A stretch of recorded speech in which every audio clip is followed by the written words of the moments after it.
28 years later is a fraught, divisive fever dream, pulsating with a heart infected by rage. It's been 23 years since the original nightmare, and Danny Boyle returns with writer Alex Garland to bring us a bold, brave, and brutal new chapter in this world. A film that feels like a disorientating and frantic memory of a future. It's a world that firmly feels post-everything to the point where it feels like we are beginning again. But it's also a film that is ripe with echo, and not just echoes of the past, but echoes of things to come. Let me start out by saying if you are curious about this film, I think you should go and watch it for a multitude of reasons, but mainly because as discourse begins to unfold around this film, its distinct style, themes, and heart are best felt with fresh eyes. And there are a lot of strong opinions floating around this movie right now, and I think you should go and watch this film. And crucially, the future installments of this film ride on the success of this one. I did read a quote from Danny Boyle that said he would return to direct the third part of this trilogy if it's greenlit. And yes, this film is the first in a trilogy, with the second film already shot and scheduled for a January 2026 release. But I should stress you do not have to have seen 28 Days Later, the first film, or 28 Weeks Later, the second,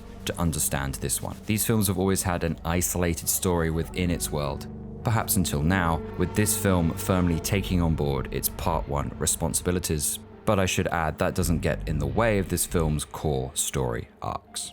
And with that said, I will teeter on the edge of spoilers due to its striking nature, but this is a film that needs to be discussed. But I will avoid all major plot points. 28 Days Later is an incredible film, iconic for its visual style, and its penultimate sequences have always left such a horrifying and powerful image ingrained in my head. The true horror of the first film is not the infected, but what remains of the humans that are acting on an impulse in a way that mimics the rage virus, but goes a step further and offers signs of a world that is even more horrific. Which is an interesting contrast because in 28 years later, the infected firmly feel like the main antagonists of the film. And there is good reason for that. The infected have evolved or devolved, surviving off worms and insects. They are starting to resemble us less and less. Even their clothes have gone now. It's a choice that calls into question the validity of the second film, 28 Weeks Later, a film which features the infected starving to death and a second outbreak occurring. There is certainly some light retconning taking place here, but like the previous two films, this does feel like its own standalone story, and your knowledge of previous events is largely irrelevant. So 28 years later's protagonist is Spike, a 12-year-old boy who has never known the world outside of the UK's quarantine. And despite the events at the end of 28 Weeks Later, the infection has not spread across the world. It has been locked away and driven back into the UK. And he resides within a small community, something not too unsimilar to shows like The Last of Us or The Walking Dead. And they live on a small island just off the shore, connected to the mainland by a causeway with a tide that makes the island only accessible at certain times of day. It's a great setup. Spike, played by Alfie Williams, is then taken out onto the mainland by his dad, played by Aaron Taylor Johnson, as a rite of passage. He is taught to kill, to become a warrior, and there is a sequence right at the start where they cross the causeway for the first time, and there is a collage of footage and exposition. We see clips of Laurence Olivier's Henry V, and you have that wonderful Rudyard Kipling poem from the trailer, Boots, and then we are thrust back into a Britain of old. A Britain once again at war, and it tells us everything we need to know about this community, the life they lead, their values. It's a very interesting, if a little ham-fisted approach, but the film really gets going when Spike returns to the mainland with his mother, played by Jodie Comer, to seek out a doctor to cure her mysterious illness. So let's talk about the visual style. 28 Days Later was famously shot in segments on a handheld Canon XL1 DV camera, and it created this sense that somebody had just picked up the camera off the floor and started filming the horror unfold.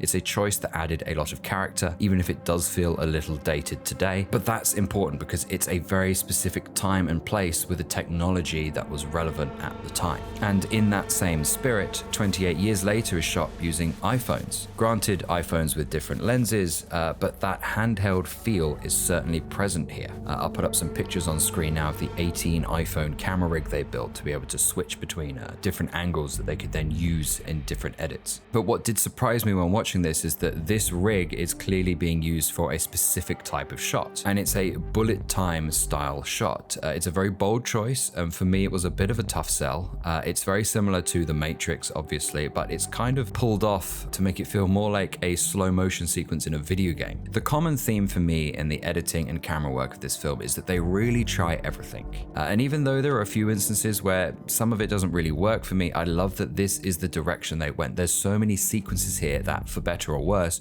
ooze style. It's a scattered scrapbook of visual ideas that at times feels more like a graphic novel as we flitter from panel to panel. It's a jarring juxtaposition of complex visuals against a stark landscape of Britain that has been reverted back. And the more I think about the inconsistencies in this movie's tone and editing, the more it starts to make sense. This isolated Britain has the outside world starting to bleed into it. There is an overwhelming concoction of styles at play, but it puts you into so many different perspectives. The audio design is similarly jarring, and the score from Young Fathers I struggle to appreciate in the context of the film, but when I sit down to write these reviews, I usually listen back to the film's score, and I have to say, I think it's pretty great. It's unconventional, and I remember more instances of it working against the images on screen than in tandem with them when I watched the film. But I think this just further backs up my notion from before, and keeping us with Spike's perspective, choices like the editing and score really hammer home the bizarre nature of the mainland he is discovering for the first time. But at its core, this film is about family.